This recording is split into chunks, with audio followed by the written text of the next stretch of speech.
Hello YouTube, BlueStar99 here. Welcome to the first deck video of my new channel. And today I'm going to be doing things a bit simple, or maybe not so simple, by providing a deck profile of Disaster Dragon. And a little bit extra as well. So, let us begin. So what is Disaster Dragon, you ask? Disaster Dragon, well, first off, I should probably let you guys know about the Hopeless Dragon deck. Hopeless Dragon was a high attack dark monster beatdown deck that basically focused on swarming the field with high attackers, beating the opponent's face in, and winning. It was a popular deck, and it still is. But the problem is that the Hopeless Dragon, if you can stop him from doing its big stuff, it can't win. If you stop them from going off and dropping their big monsters, they have no backup plans, and it was also highly inconsistent. I mean, you could have your God hands do your stuff, but you also had chances where you just could not do anything because you just had a terrible hand. And Disaster Dragon, being spun off of that, does a couple things that Hopeless Dragon does, but also does a lot of its own stuff. The biggest one is that it doesn't run as fast and doesn't employ as many high attack monsters, so it doesn't OTK that frequently. However, it employs much more defensive measures, much less tendency to have bad hands, and it's just overall more consistent. And most importantly, it employs a high amount of control in order to grind the opponent down to its pace. And as a result, it's widely become the most popular type of dragon deck out there. Almost anyone who builds a dragon deck nowadays usually is influenced by Disaster Dragon in some manner. There's always going to be red, Darkness Metals, Prime Material Dragons, some Wyverns, and maybe even a couple Mass Dragons. And the other thing is that this deck, despite the fact it does have its several cards that you'll see in every deck, always differs from person to person because you can always trip it out to suit your own style. Furthermore, it's got so many different forms. We've got all these boss monsters here. There's a Disaster Dragon deck based around using them to their fullest. Dark Horse, he's part of a build that I'm currently working on called Pandemic. Thonian Emperor Dragon, he's in a Gemini Disaster Dragon deck that likes to drop him and do a whole bunch of just damage. Quackamy Maximus, he's the star of the Maximum Sniper, where you drop this guy and start 1-for-1ing each turn. Blue Eyes, star of the Egg. The Egg is crazy fast by using a whole bunch of discard powers to draw through the deck. Yamada Dragon, he's part of the Spirit Well deck, where you drop him, attack, and just keep drawing through your deck like crazy. White Knight Dragon, boss monster of the Frozen Ray deck, where you use water monsters to freeze your opponent, and powerful trap cards to look at your opponent's hand and just rip stuff out of them. Light and Darkness Dragon is the focus of the Light and Disaster deck, which DragonDuelistGirl recently got a feature match in at YCS Anaheim and completely wrecked the crap out of Gravekeepers. That's because Lad is just a powerful card, and there is a Disaster Dragon that lets this guy be worked to his full advantage. Majestic Star Dragon, star of the Stellar Destruct, where you pretty much go to drop Majestic Star Dragon and either force the opponent to bait out his effect by blowing up the field, or you just make him deal with a 1300 attack beat stick for that turn that can negate stuff. Horus the Black Flame Dragon level 8, star of the Horus Control, where you lock down spells and traps. Quickdraw Synchron, part of the D3, where you combine Quickdraw Dandy Warrior and Disaster Dragon, although that's quickly starting to become more of a debris-oriented build. Gandora, the Dragon of Destruction, boss of one of the earlier versions of Catastrophe Dragon, which is basically a Hopeless Dragon disaster, where you control the opponent, proceed to wreck stuff, and then go all out. Tiger Dragon, he is the boss of Crouching Tiger Hidden Dragon, where you drop this guy, blow up the back row, then get rid of him in order to drop a Darkness Metal and go from there. Vandalion, the Dark Dragon Lord, in Divine Disaster, where you run a whole bunch of counter traps, negate opponent's stuff, drop this guy, wreck stuff.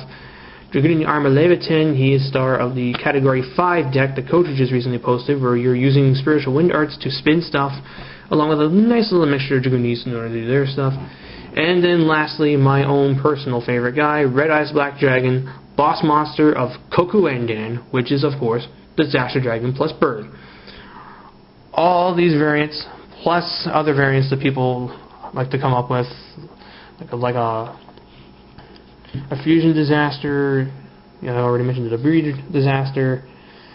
There's even like ideas of trying to combine Disaster Dragon with some other decks to see what happens. So it's a deck that can take many forms. Although as of this video, which is during the March 2011 format, Standard and Light and Darkness are easily two of the best choices to run, along with Category 5. Light and Darkness is just so controlling. It's because of the fact that Lad is just a beast card right now, and Standard Disaster is just good because it's the most well-rounded of them. So yeah, different styles of dragons, different styles of strategy. Still the same endpoint though, where you control the opponent through your own way. And that's all I want to say about the very different forms of disaster. So I'm going to take this apart and show you guys a deck list for a basic disaster that's not running Solemn Warnings or Pod Dualities for those who are looking to get into the deck. Okay, here is a standard disaster dragon with no special boss monsters, none of those specialty guys from the variants you saw earlier.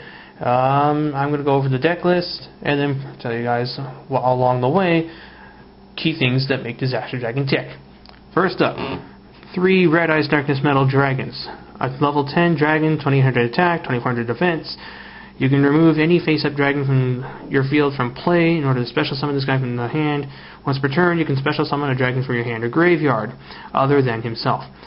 So he's basically what makes you so damn fast, because you drop this guy, you special summon another dragon, and then you can just go from there. More often than not, you'll be summoning his partner in crime, Prime Material Dragon, 2400, 2000, level 6. While he's on the field, any burn damage either player takes is reversed, and I can pitch a card from my hand to negate the effect of a card that destroys a monster on the field. That even includes the self-destructive effects of scrap monsters. So, more often than not, Prime Material plus Red Eyes Darkness Metal and Protection is a really hard field for opponents to get over outside of summoning some really powerful monsters like Brionac. And yeah, Prime Material he's basically, he stops Bottomless, he stops Torrential, Mirror Force, Dark Hole, like all those annoying effects. 1 Vice Dragon, level 5 Dark, 2000, 2400 defense. When you special summon, you can special summon him from your hand if you have no monsters, but your opponent does. When you do, his stats are halved. You use him like a Cyber Dragon so that you can special summon him, either tribute him off for Prime Material, tune him, or even remove him from the game in order to summon Darkness Metal Dragon without having wasting your normal summon. More often than not, you can special Vice, remove for Darkness Metals, special summon a tuner monster, special summon a non-tuner, make a synchro, chances are it could be Stardust, and bam, you've got some pretty big monsters on the field. And that's it for the big guys. More or less, you're going to be running 4 to about 7. 3 Darkness Metals and 1 Prime Material you definitely need in there. On to the small guys.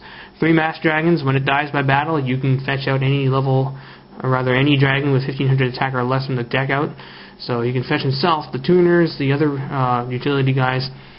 Always nice to have opening this guy. You can even remove him for Darkness Metal, and he's 1400, so he gets under Bottomless, which is really important. So you can normal summon this guy and then swing for about 1400, and it's not actually that uncommon to win a game by just Mass Dragon poking all game. And that's the other thing too. In a deck like this, you've got pretty good power already and powerful effects to get rid of stuff that you can't run over, which is why Solidarity is not a good card in Disaster Dragon. The slots that occupy can be used by other, better tech cards, and the 800 boost, while nice, you aren't going to be needing that much power against someone. If you're facing a big monster, that you can either synchro summon something that will get rid of it, or you can summon an Exploder Dragon and take it down. Next up, 3 Red Eyes Wyvern. Level 4, 1800, 1600. When he's in the graveyard during the end phase and you have not normal summoned, you can remove him from the game to special summon 1 Red Eyes monster, except Black Chick. So you remove him to special summon Darkness Metal. Very fun stuff when Future Fusion and Dragon Ravine are used. Definitely got to run 3.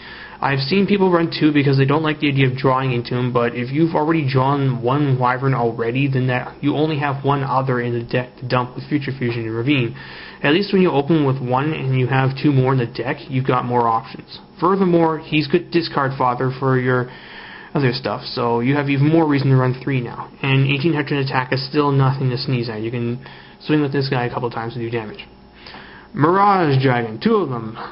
Level 4, 1600, 600. While this card's on the field during the battle phase, your opponent cannot activate traps.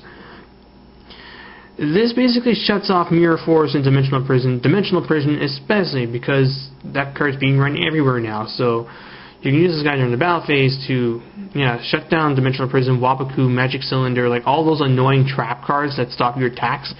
Mirage Dragon stops, and they can't even use counter traps during the battle phase. So if like you have a face-up Darkness Metal Dragon and they activate some, and you run over a Raikou and they try and like, I don't know, Divine Wrath or something, they can't.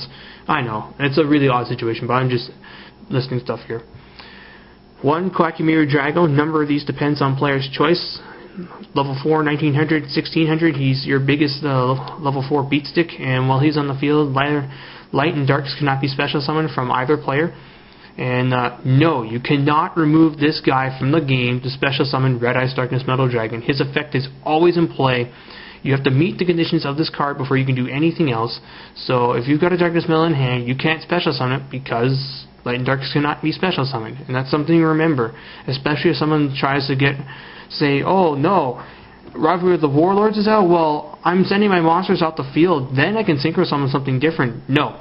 Rivalry of the Warlords' effect is always in play. You have to meet the conditions of that card first.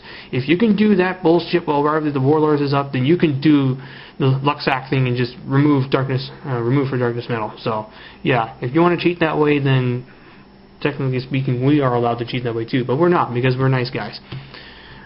Delta Flyer, one of your tuner monsters. This guy is basically a level 3 or level 4. He just gives you a wide variety of options to tune with. You can use these guys to make level 7s or level 8s, which is nice. Special summon this guy through Mash Dragon, summon a Wyvern, tune, make Stardust. So much fun. 1 Exploder Dragon. When this card is attacking, you take no battle damage. You also cannot inflict any battle damage. When this card is destroyed by battle, it takes the monster that killed it with it. The effect does not target, so Machina Fortress can't do squat. And he's basically your answer to those annoying cards like Colossal Fighter, Armor Master, Gladiator Beast, Heraclinos, so on and so on. Again, Mirage Dragon plus Exploder Dragon means they can't even ward share you during the battle phase, which is nice. After that, 1 Dread Dragon, he's basically a 4th Mass Dragon. When he dies by battle, you get any of these guys to your hand. He just provides additional deck thinning, helps you maintain advantage after battle, so like even after you've lost a guy in battle, you're not down 5 cards to their 6, and so on.